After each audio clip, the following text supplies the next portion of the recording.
Welcome, critters. I'm Claire Jones, your devoted host of the Sacred Reading CR podcast, where we discuss and examine Critical Role episodes, plot lines, characters, and players through the lens of sacred reading practices. This particular episode is about Campaign 1, Episode 32, Part 2, I believe. And joining me today is Atlas. Hey. Yes, we've had an interesting start to the summer, but we're here. We're doing our best. And I'm proud of both of us. Yes, me too. So the icebreaker for today is, what is something that your parent or parents do often that you also find yourself doing? The first one that comes to mind is throwing random stuff in soup and calling it food. Yeah. Anything that's in the fridge just all goes in soup, and it can all be soup. Anything can be soup. Yeah. It's sometimes better than others. Yeah. I understand that. I definitely went through a soup phase, I don't know, 5 years ago, where like it was just to clean out the fridge day, make it hot, clean everything out, call it soup, and you're good to go. Yep. My mother has always done that, and to this day, the meal of hers that we talk about because we loved it so much is one of those soup nights that we can't recreate because who knows what was in the fridge at the time. So I don't know, futile quest to reimagine our favorite dinner from when we were children, I guess. I don't know, it works. I mean, if we had Heroes Feast in real life, you could recreate it. Now, if only. I know, if only. Something that I do that I always thought was funny that my mother did as a kid is that she sleeps a lot. Like, she loves her sleep, and she will, when given the chance, routinely spend 12 hours in bed if she's given the chance to. And I always thought it was ridiculous when she would like go to bed at like 6 p.m. And I'm like, Mom, like it's literally still light out. And I now find myself doing that. I'm like, I am done for the day. It is bedtime. I don't care what time is actually on the clock. I am quitting for the day. You can see me in 12 hours. Thanks. Solid choices. I wish I could sleep for 12 hours. It's not physically possible. It's glorious. Really, like I've been doing a lot of couch rotting this last week, and the only thing that gets me out of bed sometimes in the morning is my dog begging for food. That's what pets are for, right? I know. And sometimes I literally get up, feed her, and then get and she's like, okay, back to bedtime. I just wanted food first. So she's But yeah, that's what pets are for, right? Otherwise, I'd adhere to my own bed.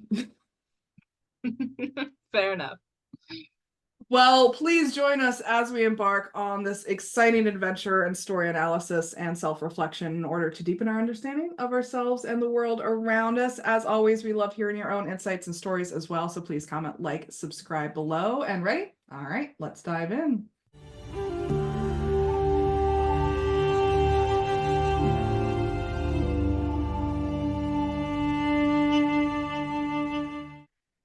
So, as we open this second half, Atlas, take it away. All right. So we pick up as the party regathers near the Temple of Pelor. There is a hurried bit of catching up in which both teams confirm that their giants went down, and Scanlan takes the time to hug Pike's astral projection. Pike tells them that she has been working very hard at her temple, but thinks of them often. A letter from Allura and visions of terrible things pulled her to find a way to be with them. The party asks Pike to take a look at Percy, and even Percy admits that he's worried about himself. Pike clarifies that most of her terrible visions were in fact about Percy. Knowing that they were all in a very dark place, she prayed to Sarenrae, who has granted her a divine projection, allowing her to be here, though it is sometimes flickering and unstable. They realize that they should seek shelter, and Percy suggests heading to the secret entrance to the castle and camping out there. The worried party still takes the time to point out a rather long list of worrying symptoms that have been plaguing Percy over the last several days, largely ignoring his suggestion to move on. They finally start stealthing into the forest surrounding the outskirts of Whitestone. To no one's surprise, Pike's stealth roll goes very poorly, Hmm. and she's clanking along in armor, even in astral projection form. Astral armor. Yep. Percy and Vex lead the way through the forest, and while they hear some of the local wildlife on their heels, their own trip passes without incident. Vax uses the time to fill Pike in on everything Percy is dealing with, from the cough to the mysterious smoke, in hopes of getting a diagnosis, let's call it. Eventually, they reach the incline of the mountain, and while Percy leads them to the area of the entrance, he is unable to actually find it.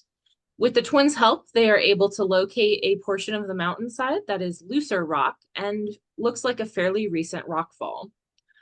Grog starts to help move the rocks and, in the process, exposes some of Percy's landmarks for the tunnel entrance. Grog clears a small section and Scanlan makes his way in. It's dark, so Vax passes his flame-tongued dagger in to light the space, which is only about 6 feet tall and 8 to 10 feet wide, before it curls deeper into the mountain. They all make their way into the unused tunnel, and Scanlan tries to take the opportunity to pocket the flame-tongued dagger unsuccessfully. Vax spots him and takes his dagger back. Grog moves some of the stones to recover at least a portion of the hole they made, and the party starts to talk about bedding down for the night. Pike casts Spirit Guardian to help them keep watch while they rest. She then moves to check on Percy. Keyleth shares that she doesn't believe his problem is natural or disease related based on her previous checks, and Pike's own examination confirms as much, though she does note an unsettling quality about him that leaves her with questions. Pike decides to try casting Greater Restoration, and Percy agrees to let her. The spell grants Percy a sense of peace and allows Pike to glimpse a seed of darkness within him that she is able to pull out. Mechanically, he is able to remove one of his corruption points because of this. Percy is not fully healed and is still dealing with the cough, but he is better than he was before. The party banters a bit, but is still concerned about the remaining cough that Percy has. Pike asks Percy if maybe there's part of him that wants to hold on of the darkness, and Percy admits that it might be true. Vax scouts ahead into the tunnel and finds the place where the dirt path turns into worked stone, and something blocks the entrance. He doesn't try to pass through, but he does sit and listen for a moment, hearing nothing. When he heads back, he assures Vex that he was just around the corner and didn't go very far. Percy talks about going back outside to charge diplomacy, but Grog has already plugged the entrance, and it's too loud of a process to do inside. Scanlan asks if maybe Pike has Cone of Silence, which Vax takes as a cue to prank Grog. I don't really know why, but he does. He blocks Grog's nose with 2 small rocks as he sleeps, and Grog sleeps through it. But he does start to snore loudly before coughing and dislodging the stones, one of which shoots out and hits Vax in the head. They agree to leave the Guardian on watch and all head to bed. Once everyone else is asleep, Vax nudges Percy awake. Vax probes to see if maybe Percy's smoke is tied to Silas, but Percy insists that while he wasn't entirely himself, he still felt like he was in control. Vax is accepting but dubious and tells Percy that even if they are almost family, Vax will be watching for any harm to another person in the party, even by accident. Percy understands and takes a brief moment to delight in having a sister, something that he thinks Vax will understand best. Having reached a mutual understanding, Vax changes tacks and asks Percy for just a pinch of black powder. While Percy initially refuses, he eventually gives in to letting Vax have just a finger dab of black powder, which Vax then uses to draw balls on Grog's forehead. Grog sleeps through this again. Vax sits up to watch for a couple hours before he falls asleep with everyone else. Percy dreams of his family hanging in the sun tree and his sister as she took those arrows to the chest, a skull pouring blood, and a voice in the dark that says, "Do not forget our deal." When they awake, everyone rolls a constitution check and they all pass except for Keyleth, who can't shake the cold and has disadvantage on dexterity checks. Keyleth and Pike discuss the possibility of a hero's feast for breakfast, while Vax takes the opportunity to wipe his drawing off of Grog's face, much to Grog's chagrin. They discuss a plan for inciting the rebellion and timing it with their own attacks, which we know will go well because of the last one. Mm-hmm. They discuss having one of them separate from the party to lead the rebels on their side of the attack, but ultimately land on keeping the party together. Pike and Keyleth finally agree, and Pike casts Hero's Feast. When they finish breakfast, Grog helps Keyleth move some of the rocks, and she uses her Skywrite spell to draw a Derolo crest above the city. Quickly, they see lanterns and torches being lit as the remainder of the rebellion readies for their attack. Scanlan makes a big speech wishing everyone luck and glory, and for Percy specifically, a redemption arc. They raise their glasses to the Derolos, to Whitestone, and to Vox Machina before the feast fades and they turn into the tunnel. The exit to the tunnel is mostly blocked by a large statue that Keyleth recognizes as faintly magical, but not truly magical, likely because it was carved out of the local Whitestone. The rest of the room appears to be acting as a storage area. Grog tries to move the statue, but rolls a natural 1 and instead throws out his bag. Trinket tries to move the statue, but rolls a total of 5 and can't seem to move it either. The group tries to push it together, and they fail again. Finally, Pike, in her astral form, steps up and manages to move the statue that has become their primary nemesis. Vax stealths ahead to scout it out and finds himself in the Whitestone dungeon. The rest of the party rummages around the storage room and that the passage ended in and finds a variety of tools, but nothing of interest to them. As Vax continues to scout, the noise of the others searching in the room behind him alerts the occupant of the dungeon, who calls out to see who is there. Vax stays silent and backtracks to the rest of the party. When he gets there, he finds that Percy is a little distracted, being reminded of the last time he was in this dungeon, when he woke up in a cell next to the bodies of his family, just before he was rescued by Cassandra.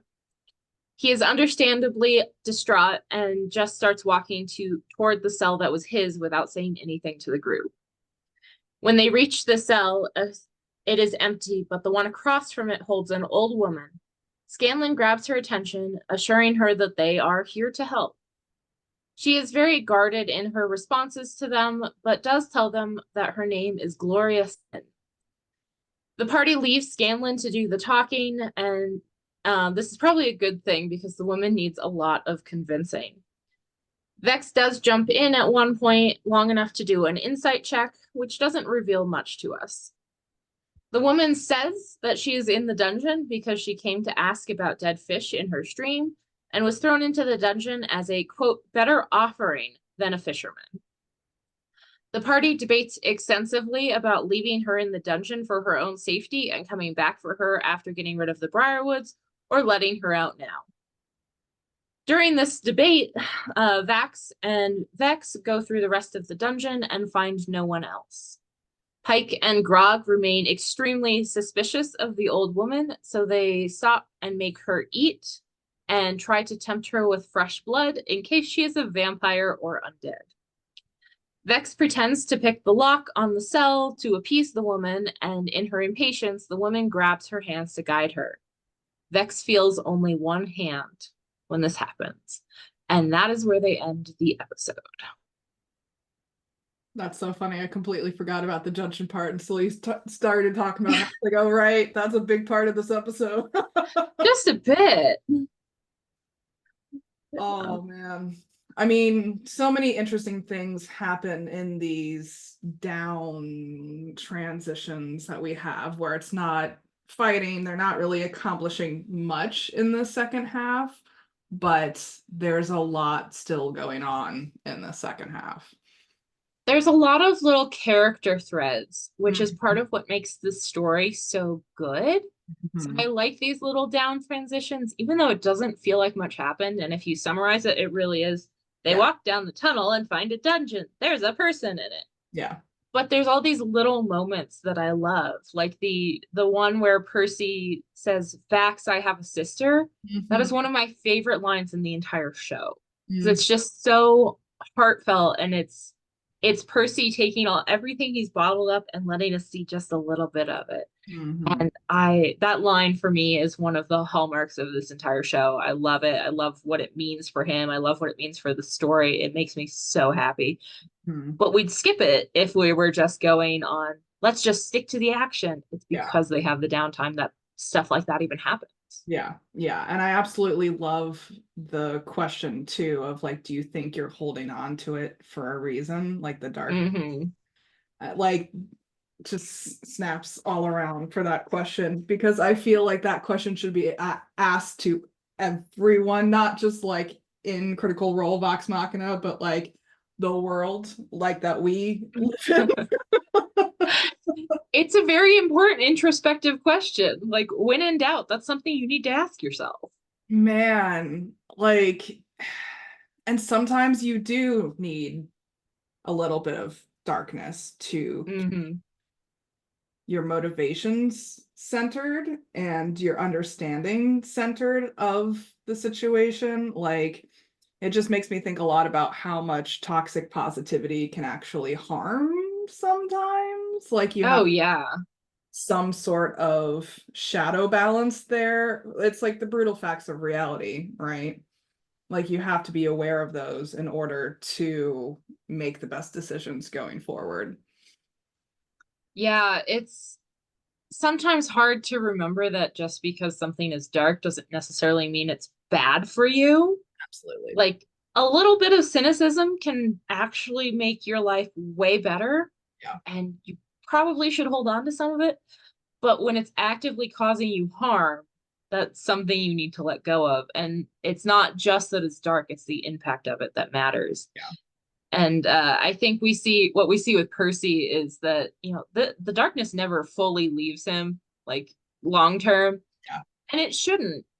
But in this instance where it is actively doing him harm and he's still holding on to it, that's where that question really applies, and is something that he needs to think about. Yeah. There's so many campaign 3 parallels that we could talk about here at the moment, but we'll leave that for another episode. Even campaign 2 parallels, they explore this in every campaign. Yeah, yeah, yeah. It's like what happens when, the power can be used for good or evil, right? Hmm. And I think that underlines a lot of different D&D classes. Like, Yeah. we have the whole alignment scale as well. Like, so many people, I think, either tend towards the extremes of like lawful Hmm. good or chaotic evil, you know what I mean? But Yeah. there's so much juiciness in the gray area. Like, I will say time and time and time again, I think the best developed D&D characters have that morally gray quandary in the middle. Hmm. Like, we're all about the morally gray hero nowadays. It's having a moment right now in like books and TV shows and the media that we consume. And I think that like Percy is just one of those characters that is like the epitome of morally gray. And I love Yeah. it. I think it's interesting how far, like, if he had gone hardcore one way or the other, he wouldn't be nearly as fun to talk about. Yeah, And I absolutely. think that's true of most of the party, really. Yeah. Like, none of them are, beacons of light and purely good, or like crazy and just out for themselves. They're all in that gray area, and that's what makes these stories good. Hmm. Yeah, for sure, for sure. Also, for me, it's just more fun to play as morally gray because otherwise life gets boring. We're imperfect beings living in an imperfect world. Like, Yeah. of course, we're going to be morally gray at some point in our lives, if not every single day. True. Because it's all about like the ego versus the id and like all of this stuff that we're dealing with on a day-to-day basis as imperfect humans. And I think that's why this show is so enduring at the end of the day, because Mm-hmm. these actors, these players are willing to wade into the quandary of the human experience, even if they're orcs, tieflings, so on and so forth, you know, Yeah. like, Yeah, I think part of it is they're telling this epic high fantasy tale in campaign one. mhm, It's kind of quintessential D&D, quintessential fantasy, but they're not conforming themselves into the perfect hero of the story. They're letting themselves be a little bit messy, which makes the story way more interesting, way more fun to watch, and it make sense for something that is this long. If mm, they're going to stick to that archetype of we're, the heroes and therefore we're always good, this story can end in 3 sessions. yeah, It's the fact that they are complicated that makes it good. And we see so much of it in this downtime yeah. of just this is their time to explore things and work through some of their kinks. So I'm always a proponent of downtime. I think it adds to the story, it doesn't take away from it. Yeah. And I think they're part of this larger movement of fantasy moving towards that flawed hero arc, Mm-hmm. because fantasy's roots are all about the chosen one, the hero. Right. That's where fantasy was really birthed and where it stayed for decades, because it was considered a niche interest for so long. But Mm-hmm. fantasy's having a moment in general in the last 10 or so years. I mean, especially with the onslaught of Harry Potter and Twilight and like those kinds of big blockbuster fantasy type stories. Mm-hmm. I mean, even thinking about like Marvel, even thinking about like all of these different kind of pop culture fantasy Yeah. genres that we have going on here, I think we're evolving as a society to be like, we don't relate with the ideals that you've been giving us for years. Like, how are we going to relate to Superman, right? Like, Right. he comes in and saves the day almost always. Like, maybe he has like a scary fight here and there where he like, may or may not get defeated for like 2 seconds and then comes back. But Mm-hmm. we can relate to morally gray, imperfect, flawed heroes Yeah. just trying their best. And sometimes you want that story of the perfect hero. Sometimes you want Superman. Yeah. But if that's all you're getting, there's only so much that can do. Like there's only so many stories that can tell. So yeah, I think getting to see the morally gray and the complicated bits is an asset to any story at this point. Yeah, I love the darkness pieces. Like that's why I love Percy as a character Hmm. so much, is because he's not necessarily defined by the darkness. And I mean, I may argue that he's not necessarily defined by the redemption arc either. Oh no, I would agree with that. Like there's so many more facets to him as a person that he almost makes peace with the darkness at a certain point. It's not Hmm. about leashing it or fixing it or solving the problem of the darkness. Yeah. I think he has one of those arcs that isn't necessarily a redemption arc, but is an acceptance arc, Mm. both for himself and for the people around him, Oh man. of just like, I'm not something that needs to be fixed, and that's okay. Like, I think I I can need to just write keep, that down. Not a redemption arc, but an acceptance arc. yeah. So I think that's one of the kinds of stories that I like better. Like, not everybody needs to be saved. But Yes. if you can accept who you are and people around you can accept who you are, you can have a wonderful life. Yeah. It doesn't, you don't have to fix your past. You just Yeah. have to move on from your past. Which is such a powerful message, man. Yeah. So many people need to hear that. Man. Yeah. Because we've kind of gotten into this age of like, trauma healing, right? Like that's really Mm-hmm. it nowadays. Yep. And everyone's just like, heal your trauma, become a better you, live your best life. when it's kind of an empty promise at the end of the day because it's Hmm. not really possible to just like be completely and utterly 100% healed. Like, Right. It still happened. yeah, It's always going to affect you in some way. yeah. Yeah. The one-liners that my therapist hit me with one time that completely changed my outlook on life was constant self-improvement as a form of self-harm. Mm, wow. That's one I have to think about. I know. I was like, well, drop the mic and walk away because I need to go stare at a wall for hours now. Oh, yeah, that's the kind of line you just need to sit with for a very long time. Because I think that a lot of us in society have right now have gotten brainwashed into this trap of thinking that like we can improve our way out of a situation, we can improve Hmm. our way out of trauma, we can improve our way like, and it's almost turned into a punishment of sorts. Like this Hmm. is the consequences of allowing ourselves to be traumatized is that we have to like do our morning affirmations and do 10 hours of yoga every week. You know what I mean? And drink green smoothies. Yeah. And none of it actually does anything. It just makes you feel like you're doing something about it. Yeah. Yeah, interesting stuff.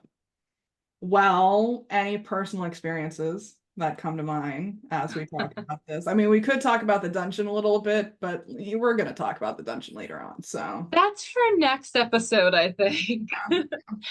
Um, I think the thing that really hit me was um just the fact that Vex or Vax, the other one, What? Vax decides to stick with what he's good at. Like, even though Mm, everybody's like, be super careful, he's like, this is what I'm good at. I know what I'm doing, and goes and does it anyway.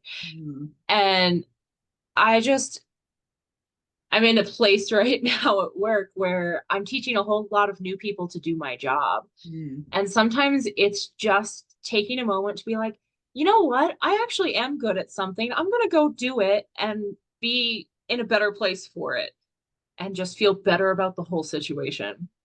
So it was a, you know, let's try implementing this myself and just let's go be good at something for a minute and then come back and keep doing what we're doing. mhm. So I mean, little relating to Vax this time. I think it's the whole staying in your lane thing that you're Hmm. talking about here, Yeah. because I see a lot of the characters in the second half not staying in their lane. That is true. They are like, I feel like there's a lot of projecting going on. Hmm. Like, I feel like Keyleth has kind of made Percy her pet project at this But point in time. Like, if we just fix him, everything will be okay. And like, that's not how it works. And so I think you're right in the sense of like the personal experiences of staying in your own lane because we can get a lot of maybe chemical rewards from feeling like we're in control a lot of the hmm. time. And trying to control other people is kind of a recipe for disaster a lot of the time. Yeah. Yeah. And yeah, I think I'm also in a personal experience in my life right now where I have to step back from trying to control the narrative of something that's going on in my life, like a particular relationship that I'm having, and just staying in my lane and Yeah. go do what I know that I'm good at, focus on what I'm good at focusing on and just live my life. And, I can't control the other person's journey. I can't control the other person's Hmm. communication. There's nothing I can do beyond just like, this is where I'm at. Take it or leave it. Do whatever processing you need to do. Call me maybe. Yeah. Yeah. I mean, I think it applies to a lot of things of just once in a while, just do what you're good at. Everybody will be better off for it.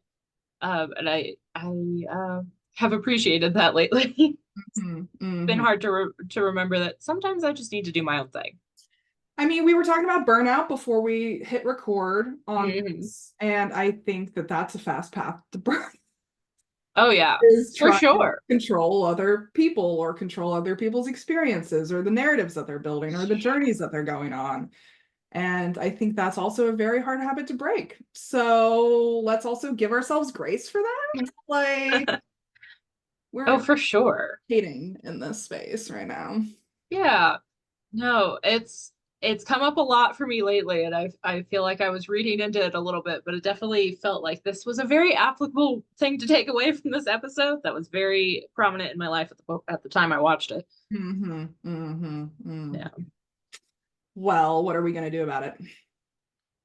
Um, I think that there's a couple things that I want to do from this episode. One, stay in my own lane, like we were just talking about. But two, make time for downtime. Make time for those like little filler episodes of just go hang out with a friend and let that relationship be. It doesn't have to be an event, it doesn't have to be something monumental. It can be, let's just hang out on my couch together and see what happens. Mm-hmm. Like allowing for downtime in relationships with other people and not making a big deal out of things and just letting those like impactful moments happen Mm-hmm. without trying to manufacture them. Man, you might be talking about my life right now. Can you like, get out of my head? We might have a lot in common right now. We do. I mean, like, I've been doing this couch rotting thing and I've been stuck in my head for multiple days at this point, and I finally gotten to the point where I'm like, I just need to go out and just like sit in the sun with a drink in my hand or surrounded by people that I more or less like. Yeah.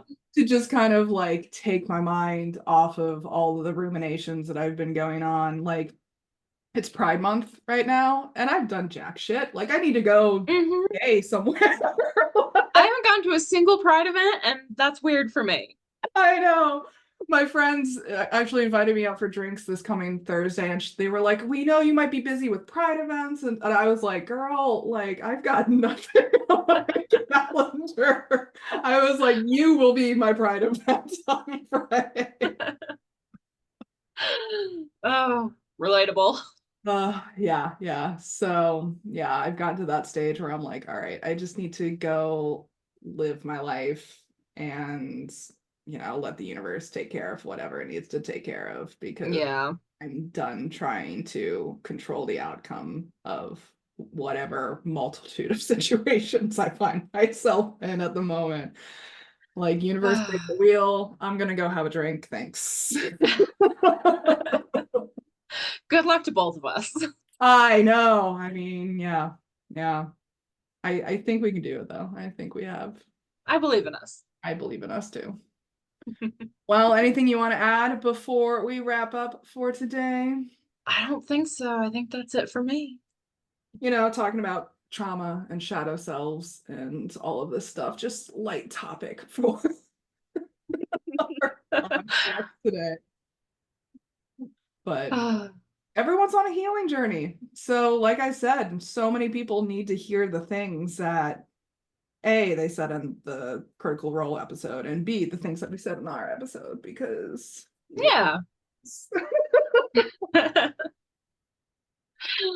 Yeah. This is powerful stuff that we're talking about. An audience, we definitely encourage you to share your own thoughts and feelings with us as well. We'd love to know how episodes like these have impacted you in your own lives. Special thanks to Alice for joining me on this episode. It's been a pleasure. Always happy to be here. So next time we'll be discussing Campaign 1, Episode 33, Part 1, and joining me will be Petal. So I'm excited for that. As always, I'm always looking for more co-hosts and guests, so if you're interested, just hit me up. In the meantime, please comment, like, subscribe below, follow us on Tumblr at SacredCR for all the juicy updates.